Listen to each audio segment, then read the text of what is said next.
to the show, gentlemen. Winter Surfer, really important win. A tough first half, brilliant in the second, 3-0, cements that Liverpool win as well. Break it down for me. I think it, like you said, I think the first tale of two halves, I think it's really very easy for me to break this game down. It's two key points. It's Maresca's changes at halftime and not taking chances or taking chances, because Nottingham Forest created a lot of chances against us and didn't take them, and we created chances and we took them. It's as simple as that, because they hit the crossbar. Nico Williams hit from way over from the penalty spot after we went 2-0 up. So this game was there for them. It's not as if we had a great defensive display and everything like that. We played better in the second half, because the first half we were terrible in the first half. But credit to Maresca, as much as you can slag him off for the starting lineup in the first half, you have to credit him for making the changes, and just that slight change, even just that slight change of dropping João Pedro back, having Gui up front, however you say it. I sound like a Pokemon when I say his name, but however you say his name, it's just that difference just helped a lot. It just changed a lot. Caicedo obviously coming in. Yeah, it was good to follow up. We needed to follow up after that Liverpool performance, because we waited 2 weeks for that, and it's just now we get to sit back, see what the others do to respond, and we keep momentum rolling. I will say, I think Gusto is an idiot right at the end when you're 3-0 up to get a second yellow. But that seems to be a trend at the moment. We seem to be wanting to finish the games with 10 men or have our manager sent off. But credit to the lads. I thought Reece James was excellent throughout the game. I thought Josh Ashimpong was very good. Neto was very good today as well. All round better second half performance. But we roll on, and we got Ange sacked, so we move. You know what I will say? Probably a few teams looking at this going, why did he get sacked before we played him? Definitely, if that makes sense. You play him in a couple of weeks. I know. I'd have loved, because they're so, especially if you score first, they're so beatable, because they're just the thing is, you score.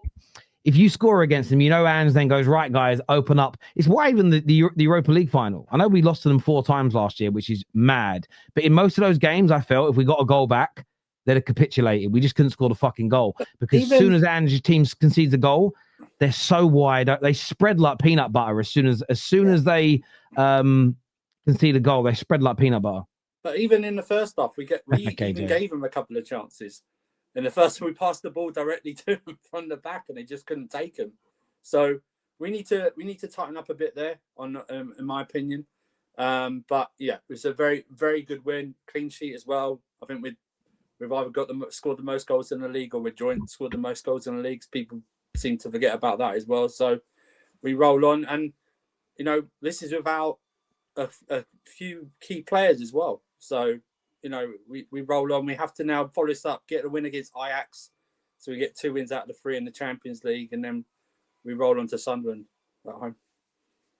Yeah, Nottingham Forest have now officially released a statement as well, saying they've sacked him. The thing is, this is what was crazy about letting him have this game. He was already gone. Madness. Absolutely got ridiculous. From a Forest level, to let him have this game was crazy. Do you know when I knew he was sacked? Marinakis, they showed a picture of Marinakis where he usually sits, and he wasn't there. He wasn't there. Yeah.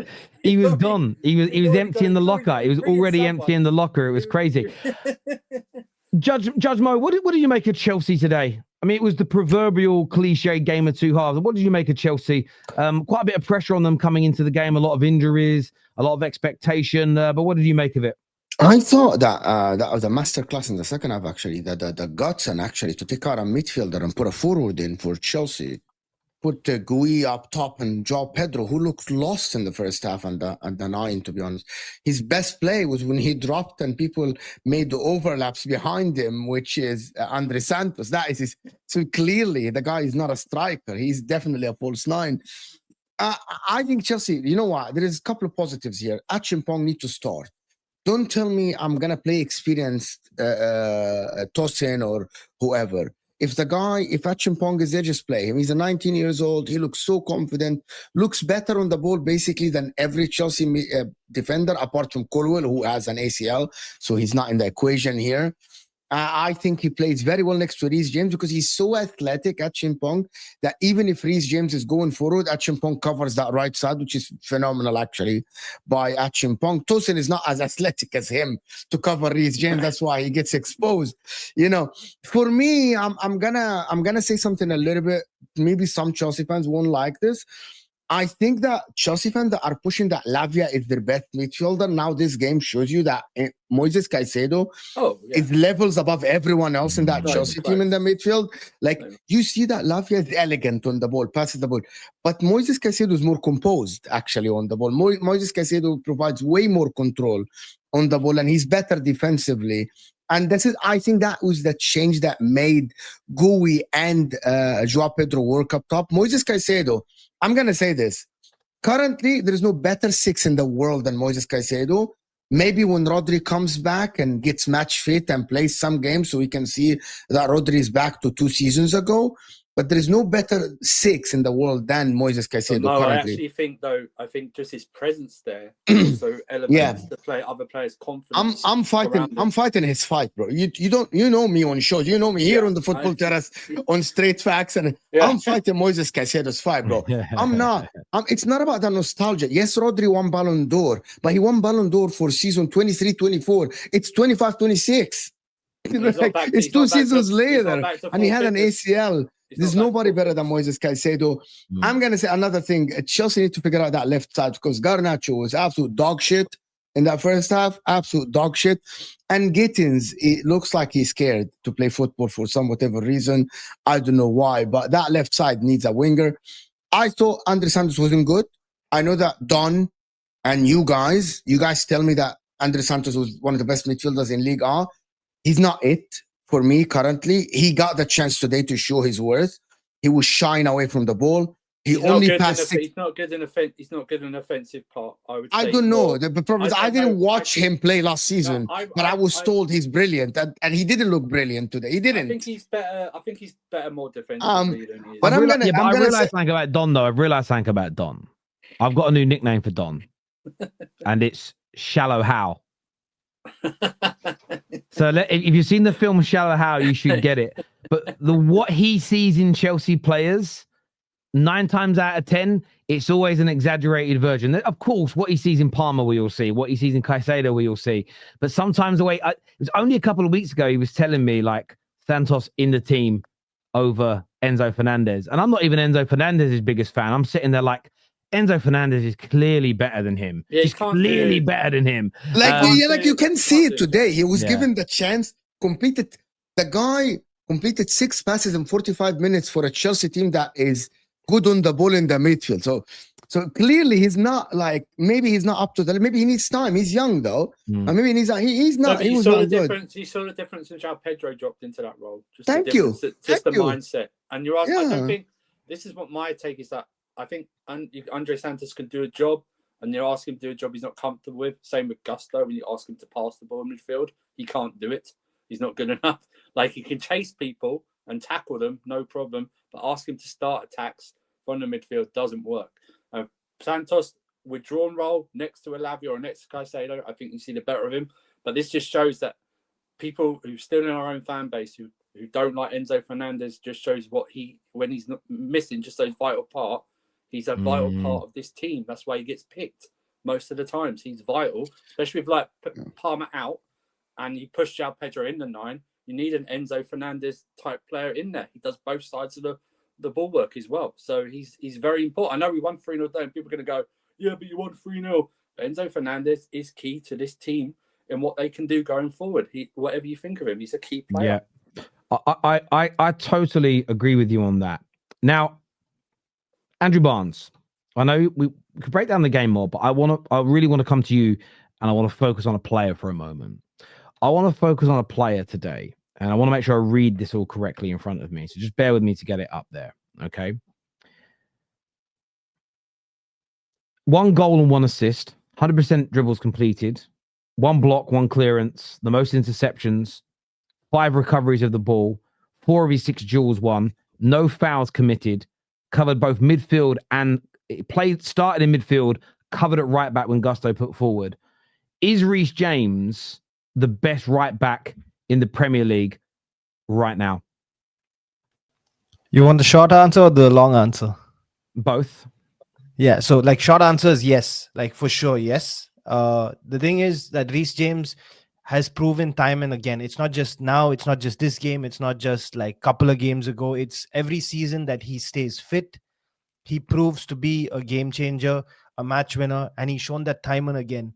I remember the games. I think it was with against Forest last season as well. Like he came on and he made the change where he crossed the ball and Jackson had no other option but to like smash it into the goal.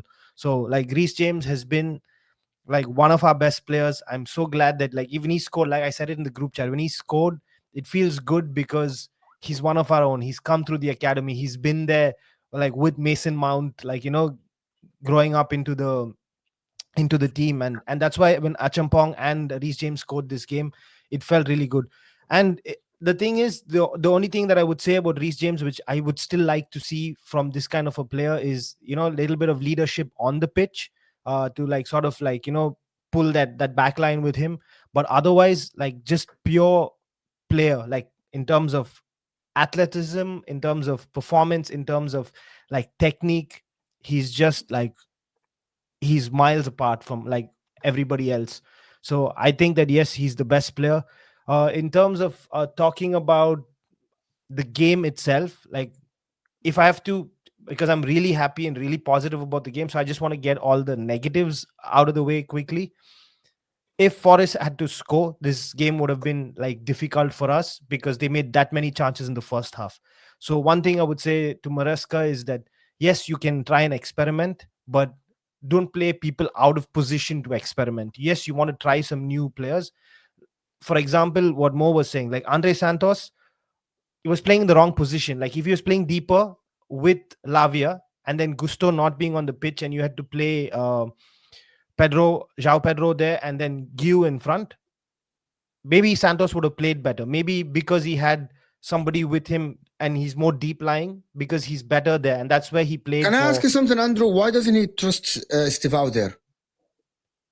Estevao in the center. You're talking about 10 position. Yeah, and in the 10, yeah. I to be honest with you, I don't know why, because Estevao can play there. So we have multiple players who can play there. I think that Estevao can play there. Palmer obviously can play there. João Pedro can definitely play there, because you saw as soon as he dropped there, we started to create chances. So I don't know why he doesn't trust him. And it's like you said, still on our wing.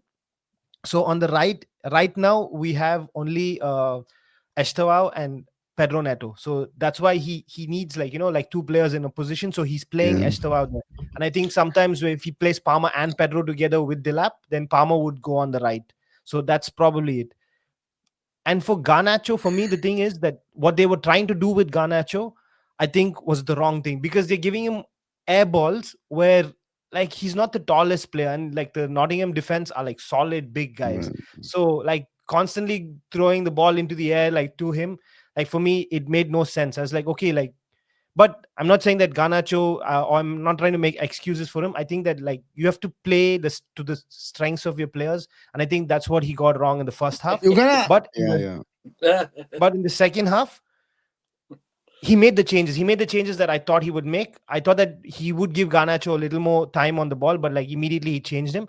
But you could see the impact as soon as you have the right player in the right position. And for me, this is what we were like crying out for in the chat, or in the group chat, sorry.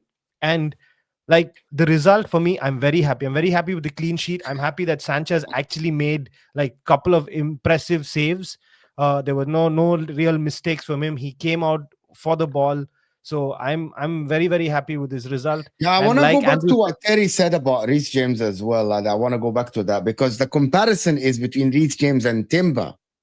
And that is what people want to talk about. Is he a better right back currently than Julian Timber that plays for Arsenal that has been consistent this season? Because Julian Timber has been very consistent. He's actually doing very, very well for Arsenal. So based on what people think that Reece James is better than Timber?